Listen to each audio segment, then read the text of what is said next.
You are unbelievable. I'm sorry. Sambit ni Julia at saka tumungo.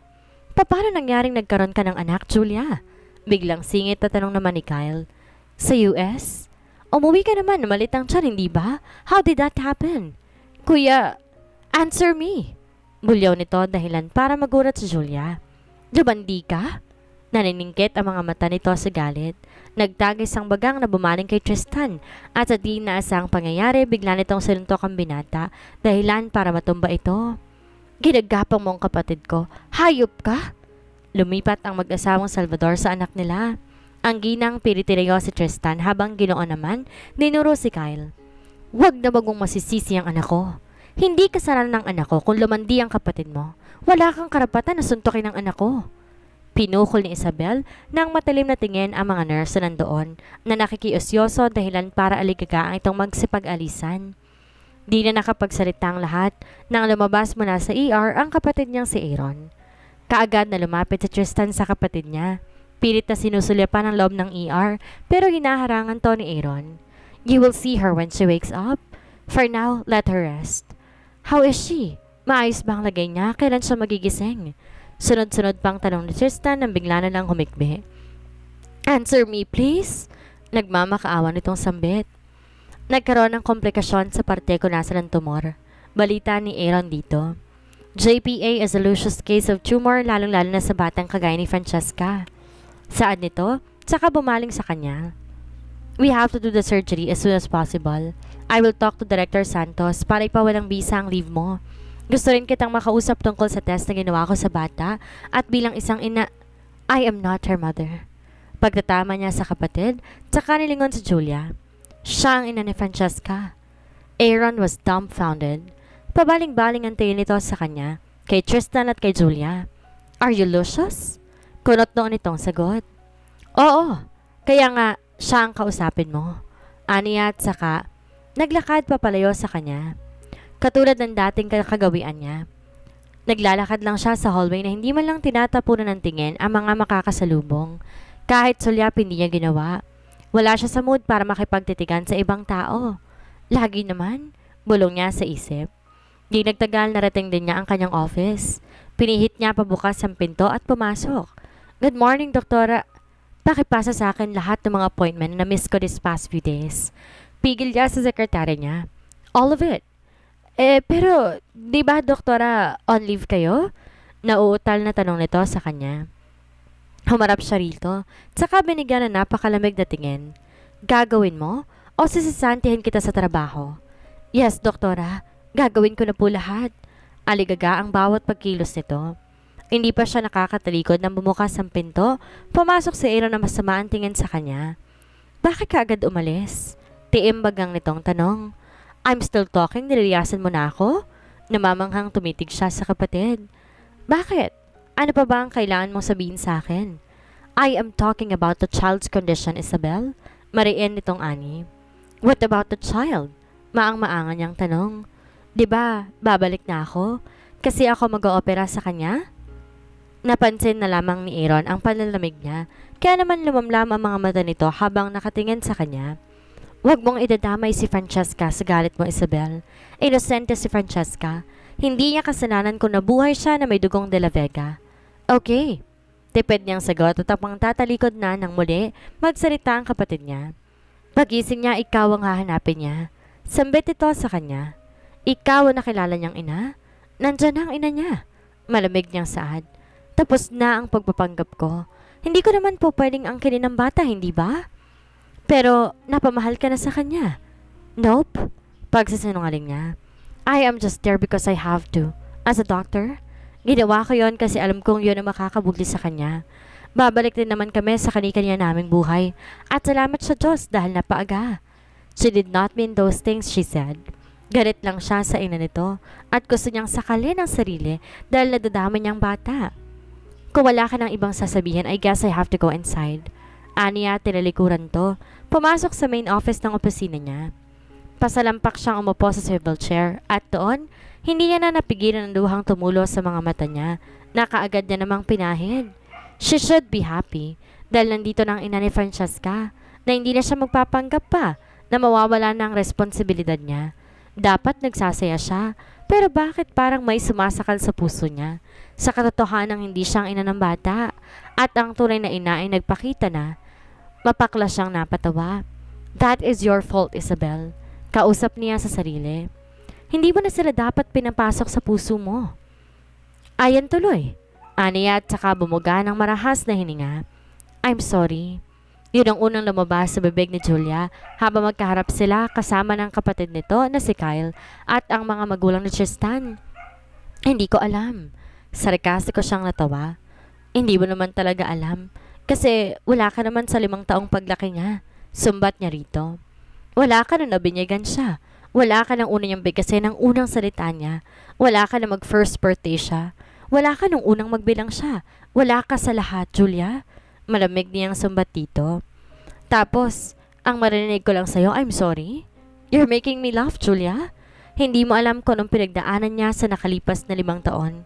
Wala ka sa tabi niya tuwing iniinda niya ang sakit niya. Hindi mo alam kung gaano niya kagusto ang kalinga ng isang ina. I have to lie to her in order to keep her from getting hurt. Ayokong sabihin sa kanya na, Francesca baby, iniwan tayo ng ina mo. Wala nang babalik kaya wag ka nang maghanap. Lahat ginawa ko para hindi ka niya hanapin. Bakit hindi mo siya hinanap? Tanong naman ng kapatid nitong si Kyle. Para saan pa? Iniwan na nga kami. Alam nga namang ipagpilitan ko pang sarili ko at ang anak ko. Isa pa, siya rin nagsabi na wag na siyang hanapin, kaya hindi ko na siya hinanap. Kaya kong palaki ng anak ko mag-isa. Walang nagsalita. Ang lahat nakatuon lamang sa kanya. Si Julia nakatungo habang humihikbi na. Ang ina naman niya ay mababasahan niya ng paghanga at awa sa mukha para sa kanya. Ganon din ang kanyang ama. Dahil doon hindi niya napigilang lumuha. Yung luha na matagal niya nang gustong ilabas. Sama ng loob na matagal niyang kinimkim para sa babaeng kaharap niya. When you left, I was devastated. Pagkukwento niya. Alam mo ba na ang gulo ng utak ko noon? Kasi hindi ko naman inakalang iiwan mo kami. Alam ko pero hindi ko inisip na gwagwa mo yun sa anak ko. Akala ko kapag binuntis mo siya, marirealize mo na ako pala ang mahal mo at hindi ang tunay mong kasintahan. Akala ko after 9 months, mas pipiliin mong makasama ang bata. Kahit si Francesca lang. Aniya at mapait ng umiti. Alam ko naman kasi na wala talaga akong pag-asa sa'yo. Tanggap ko. Pinagdarasal ko na lang na sa Diyos, sana manatili tayong buo para sa bata. When you knock on my door, Francesca, ako na yung pinakamasayang tao sa mundo. Kasi akala ko nagbalik ka, na akong pinili mo. Pero nagkamali ako. Nandun ka kasi iiwan mong bata sa akin. Iiwan mo kami pareho. Lahat naman ginawa ko para manatili ka sa tabi namin, Francesca. Pero parang saladong puso mo sa lahat ng pakiusap ko. Wala kang pinakinggan. That's because I am not ready, saad ni Julia. Bata pa ako. Ano bang kahing gawin ng 20 years old na kagaya ko noon? I am young and naive. Wala sa plano ko magpapuntes, Tristan. Wala sa plano ko makipagrelasyon sa'yo. Nasaktan siya sa sinabi nito. Parang sampal sa mukha ang lataran nitong pagsabi. Natapakan ng pagkalalaki niya sa tinura nito.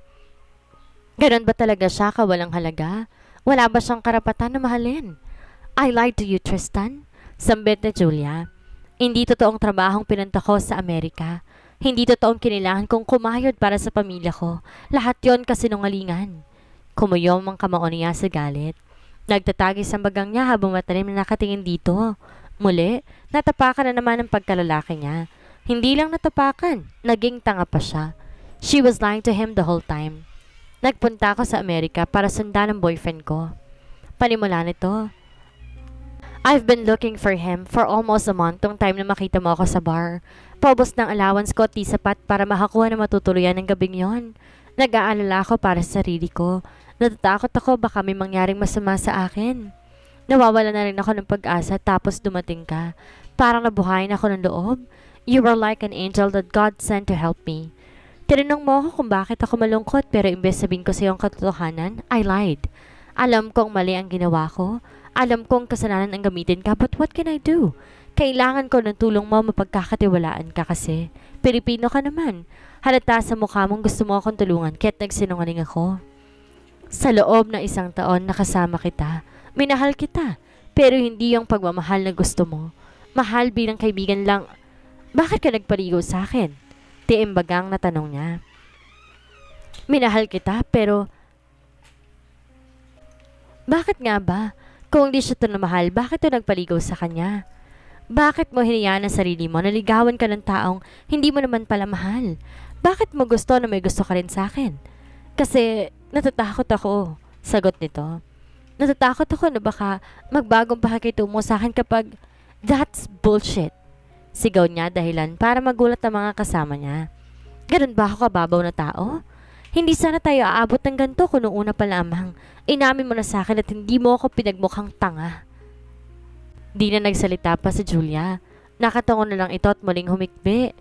Hindi naman ikaw nagbabayad ng kasalanan mo eh. Si Francesca, siya nagdurusa sa lahat ng ginawa mo. Muli niyang sigaw habang inaalala niyang lahat ng pinagdaanan ng anak. At the age of 3, she already experienced a lot of pain. Naghanap siya ng kalinga ng isang ina. Pero wala ka. Nasaan ka?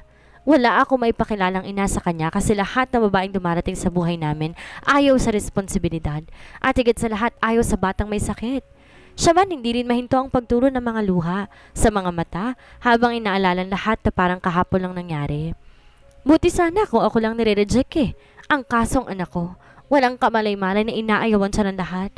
Tapos ngayon may nakilala akong babae na alam kong tatanggapin siya ng buong buo na walang halong biro. Saka ka naman dumating?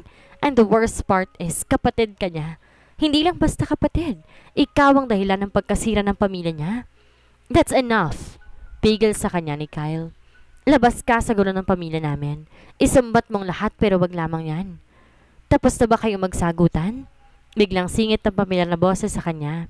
Goodness, miss na niya ang boses na yon kahit malamig. Kung tapos na, pwede ko na ba? Di niya na pinatapos sa pagsasalita si Isabel. Kagad niyang niyakap ang dalaga ng mahigpit. I'm glad you're here. Bulong niya rito habang pikit matang ninanamnam ang masarap at magang pakiramdam na yakap ng dalaga. Alam na niya kung bakit itinugon ng dalaga ang yakap niya at kung bakit ito nagsasalita. Pero wala siyang pakialam, ang mahalaga sa kanya ay ang presensya nito. Kahit nakapanlalamig dahilan ng pagkasira ng pamilya niya. That's enough. Pigil sa kanya ni Kyle. Labas ka sa gulo ng pamilya namin. Isumbat mo ng lahat pero wag lamang yan. Tapos na ba kayo magsagutan? Biglang singit ng pamilyar na boses sa kanya. Goodness, miss na niya ang boses na yon. 2 araw na nakakalipas pero hanggang ngayon hindi pa rin nagigising ang anak niya. Ito ang kauna-unahang pangyayari na na-ospital ang anak niya na tabagal ng 2 araw na wala itong malay. Ayon kay Aaron siyang tumitingin sa anak niya, kailangan itong maoperahan sa lalong madaling panahon. Tinatanong niya si Aaron kung nakita nito sa test na kinuha noong nakaraang araw pero pilit itong iniibang usapan na may nakapagpadagdag ng takot at pangamba sa puso niya. Ang laging sinasabi, hintay na lang si Isabel na siyang mag-oopera sa kanyang anak. Speaking of which, 2 araw na rin tong wala. Ni hindi man lang ito dumalaw sa anak nang ilipat to sa private room. Simula na ibalita ni Kyle sa dalagang darating ang pamilya de la Vega para dalawin ang anak, umaalis to at hindi nagpapakita. Di na rin nakita ang dalaga nang umalis dahil nakaidlip siya. Ganun ba talaga to kamuhi sa pamilya ng ama niya para ayaw nitong makita? Kaano kalaki ang galit ito para matiis itong hindi bisitahin ng anak niya? Paano kung pati sa anak niya ay may galit na rin to? Paano kung di na siya nito pansinin o kausapin? Paano kung ipinilig niyang ulo upang iwaksi ang mga negatibong tanong sa isipan niya? Di naman siguro nito idadamay ang anak niya sa galit sa ama at sa pamilya Alonzo. Alam niyang mahal nito ang anak niya. Nararamdaman niya. Nakatulog ka ba na mahimbing, iho? Pukaw sa kanya na isang matandang babae na sa pagkakatanda niya, lola ni Isabel sa ama. Napakaganda ng ngiti nito at mukhang napakabait. Magkaparehong hugis ng mga mata nito at ni Isabel. Ang pinagkaiba nga lang, mas may buhay ang sa matandang kaharap niya. Mas maraming emosyon at kaaya-ayang pagmastan.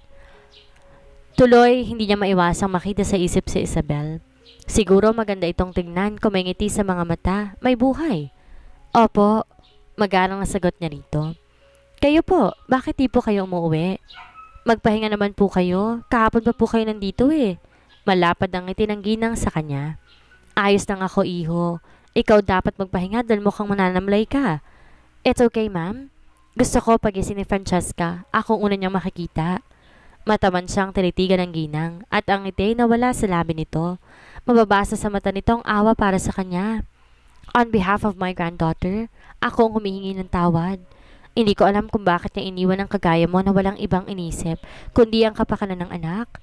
Nakikita ko napakabuti mong ama sa iyong anak. Anito at bumaling sa anak niyang nakahiga sa hospital bed at naka-oxygen. Naalala ko sa inyong dalawang anak kong si Harold at ang apo ko sa una niyang asawa, si Isabel. I heard that she is Francesca's doctor, so I guess you two already met. Alam mo ba ng bata yun, napakamasiyahin, parang walang problema. Pagkukwento nito sa buhay ng dalaga ng bata pa. Napaka-sweet ng bata kaya madami sa aming pamilya gustong gusto siya. Maraming pinsan niyang nainggit sa kanya kasi bukod sa maganda, mabait, masiyahing bata, ay matalino pa. Isang munting ngiti ang kumawala sa labi niya at di maiwasang makita sa isip ang batang Isabel. What would she be like?